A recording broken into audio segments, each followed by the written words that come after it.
कल बहुजन समाज पार्टी ने 2 प्रत्याशियों की घोषणा और की थी। खेतड़ी से मनोज घुमरिया और करौली से रविंद्र मीणा। दोनों जनरल सीट है और मनोज घुमरिया भी मीणा है, तो दोनों जनरल सीट पर उन्होंने एसटी के प्रत्याशी उतारे हैं। मैंने पहले भी कहा था कि 6 विधायक बसपा के थे, 6 के 6 जनरल सीट पर जीत कर आए थे। बसपा सामान्य सीट पर एससी एसटी का प्रत्याशी उतार के जीत दर्ज कर लेती है। उसका गणित बताया था मैंने आपको, समीकरण बताया था। मनोज घुमरिया, हवा सिंह घुमरिया जो आईपीएस हैं, उनके छोटे भाई हैं। केसी घुमरिया जो इनकम टैक्स के चीफ इनकम टैक्स कमिश्नर है और सीबी बोर्ड तक गए थे, बड़े सीनियर पोजीशन पे थे इनकम टैक्स में। केसी घुमरिया उनके छोटे भाई हैं, हवा सिंह घुमरिया के छोटे भाई हैं। मनोज घुमरिया खान व्यवसायी हैं और पिछले 1 साल से ज़बरदस्त काम कर रहे हैं उस इलाके में।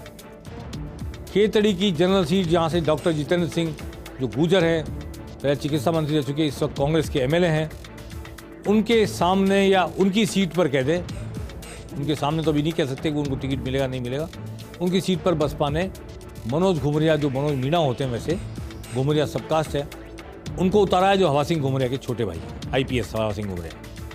और रविंद्र मीणा के पिताजी रामनिवास मीणा टोडा भीम से टिकट की कोशिश कर रहे थे किसी पार्टी की। उनको पानी वाला वाटरमैन कहा जाता है उस इलाके में, काफ़ी काम किया हुआ उन्होंने।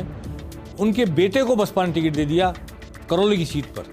करौली की सीट बसपा ने जीती थी पिछले चुनाव में, और लाखन मीणा जब जीत के आए थे बसपा से, बाद में वो कांग्रेस में शामिल हो गए। तो जैसे बसपा के 6 लोग जीत के आए, कांग्रेस में शामिल हो गए, पहले भी जीत के आए वो कांग्रेस में शामिल हो गए। अब बसपा ने पहल करके एक जनरल सीट पर मीणा की जीत को देखते हुए, लाखन मीणा की जीत को देखते हुए पहले से ही मीणा प्रत्याशी उतार दिया, ताकि कांग्रेस अब जनरल सीट पर लाखन मीणा को टिकट शायद ही दे पाए, क्योंकि 2 मीणा हो जाएंगे और बीजेपी फिर जनरल सीट पर किसी गुजर को या किसी माली को टिकट देगी। ओपी सैनी भी हो सकते हैं और कांग्रेस भी हो सकता है किसी गुजर को, शायद दर्शन गुजर को टिकट दे दे, क्योंकि लाखन मीणा का रास्ता ब्लॉक करने के लिए बसपा ने आगे बढ़कर रविंद्र मीणा को करौली की जनरल सीट पर प्रत्याशी के रूप में उतार दिया है।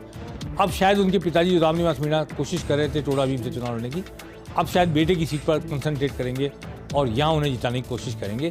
मैं नहीं जानता कि लाखन मीणा के साथ अब क्या होगा कांग्रेस में, हालांकि वो कांग्रेस में मिल चुके हैं, उन्हें टिकट मिलेगा नहीं मिलेगा, लेकिन जनरल सीट पर एसटी का प्रत्याशी ट्रेंगुलर फाइट में जीत सकता है। 2 एसटी के हो जाए, जीतना बहुत मुश्किल होता है। तो अब दिलचस्प होगा करौली का दंगल, और खेतड़ी की जनरल सीट पर भी मनोज घुमरिया का उतरना मैदान को, लड़ाई को दिलचस्प बना देगा। पेनल्टी कॉर्नर में आज बस इतना ही। नमस्कार।